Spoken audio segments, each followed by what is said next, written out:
Yo, what is up guys, DukeOfDC here. Welcome to another video. We are over here at Alamo Cycle Plex, just outside of San Antonio, Texas. As always, this video is brought to you by Rollick. Rollick is a company connecting consumers like you and me to a network of certified dealers like Alamo Cycle Plex. Link in the description down below. This is the 2020 Yamaha R3. Again, huge shout out to Alamo Cycle Plex here in San Antonio, Texas. And of course, an even bigger shout out to Rollick for sponsoring this video. What a lineup here. So you got the 2020 Honda CRF 450L. Gotta get used to that. The 2020 Kawasaki Ninja 400, and then the 2020 Yamaha R3 monster energied out. The good boys here at Alamo Cycle Plex have put an Akrapovic exhaust on it. And are you ready for this? It's been nice and warm. Sounds really, really good. You guys already know this is one of my favorite bikes. Boom, $5,599. So there's that. And that tag is coming with us. I forget how short first gear can be in some of these smaller bikes. So I was expecting there to be just a little bit more. Wow, I will tell you what, every time I throw a leg over a Yamaha R3, it exceeds expectations here. And the bar is set pretty high, right? Because I already know I really like this bike. It is something otherworldly. Beep boop. With the Akrapovic race exhaust, it sounds even better than I could have ever imagined.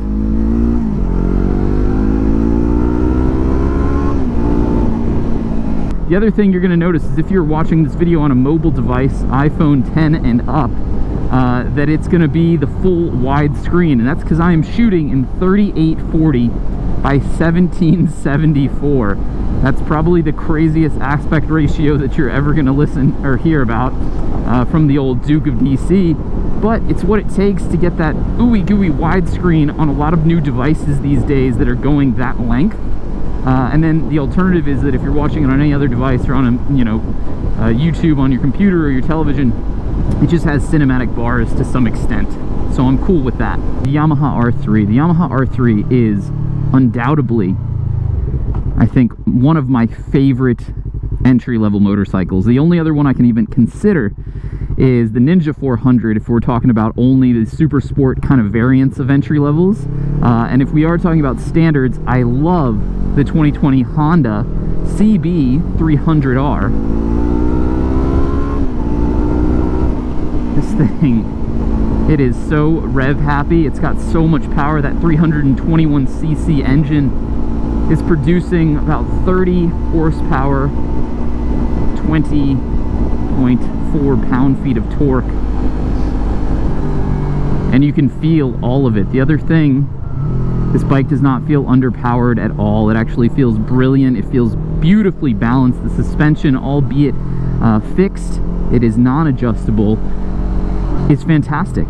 I mean, I don't find there to be a lot of issues in this. I think if you're going to track this bike, you might want to look into upgrading the suspension to something that's a bit more premium, a bit more usable on the track from a adjustability perspective.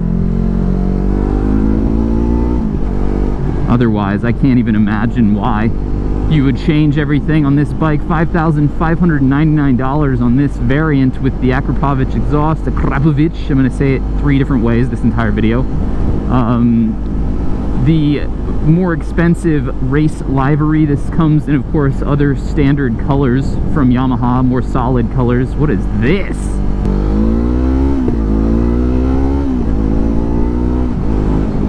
It is so much smoother shifting without the clutch, just coming off throttle on throttle, especially on a bike like this.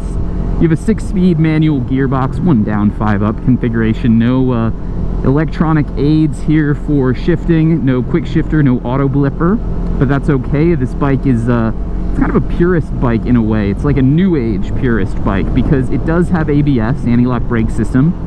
That's about it though, you know, and at $5,600, that's not surprising.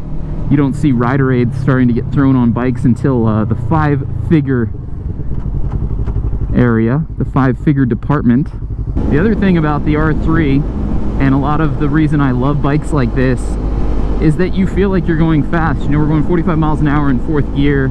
You've got like eons worth of rev range before you hit the red line. I'm unnecessarily in this gear.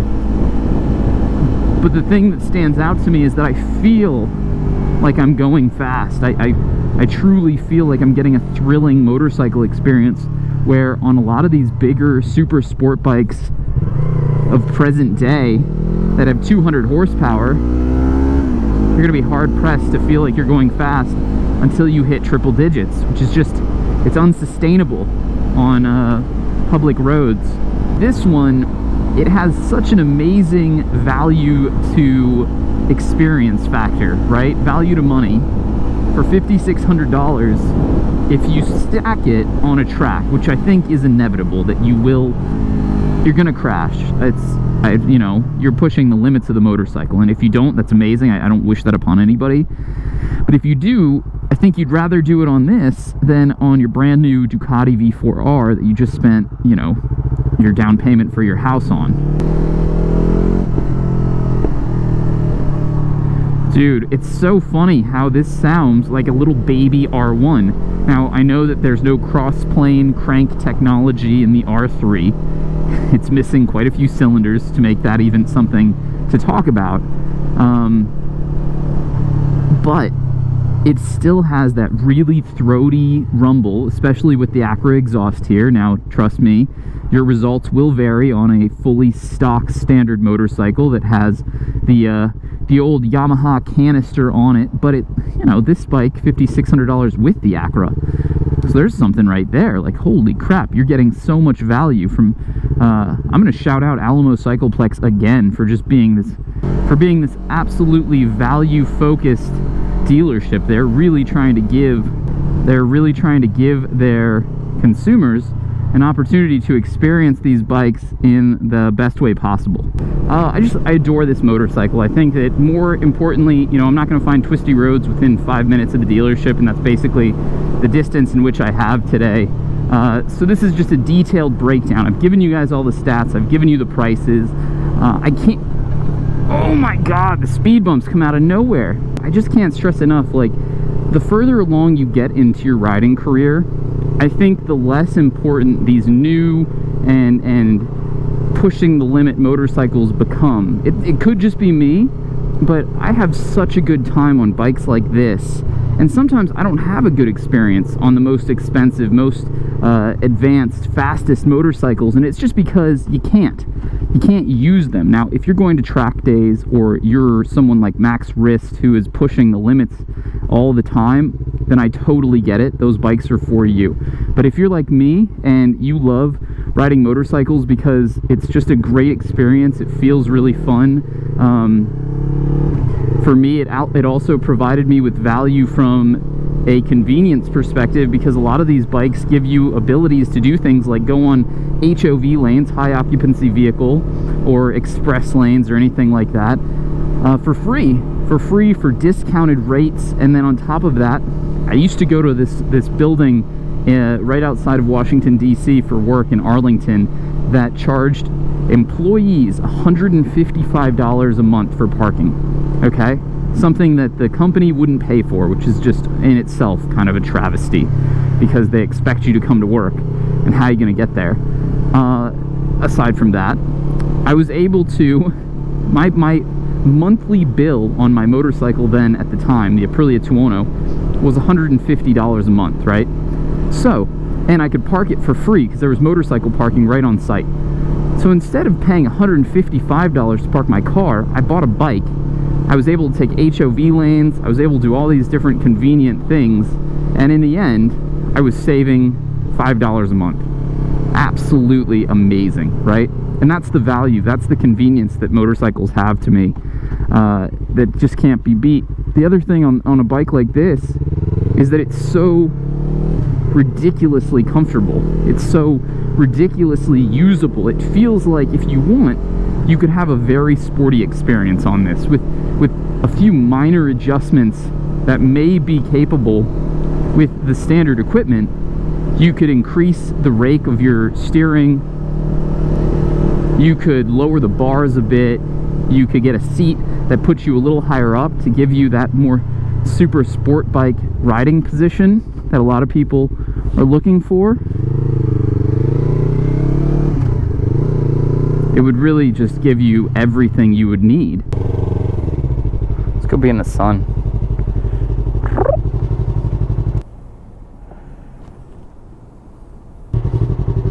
There we go. Look at that. I put a gallon of gas in and 2 little gas notchlings went up. Man, I do love the maneuverability on this thing. I mean, I'm not finding any roads today, but my God. I think the next video I do on an R3 should be at Circuit of the Americas, like a track event. I don't know how. I need to borrow one for a track thing. I can't possibly see a laundry list of dealerships signing up for that one. Guarantee that guy didn't see me. The wind protection from just this, you know, obviously this being a sport bike, it's got full fairings in the front here, and they are fantastic. They work like a champ. This bike could easily cruise on the highway. You've seen in my 2019 or 2018 Yamaha R3 review, I took it up on I-95 to about 75, 80 miles per hour. Now the microphone was unbearably annoying at that speed because of the old setup I was using. But what wasn't annoying at all was the amount of power left in the tank. These R3s will do 100 plus miles per hour just over it. And you can tell they're geared pretty brilliantly. They do have a little bit more favorable top end than low end torque, which is okay for a bike like this, especially with the 12,500 RPM redline, where really you should be living in the 8 to 10 range if you want power, if you want to be on the power. Whereas right now I'm just cruising in 6th gear at 55, and it's a piece of cake. It's really a pleasant ride. I mean, what a beautiful day too. I can't complain about anything really. It's 68 degrees, sunny. The brakes feel great. Nothing fancy up front here. We've got Nissan calipers, single rotor in the front, which is, you know, just fine for a bike that weighs in the mid 300s.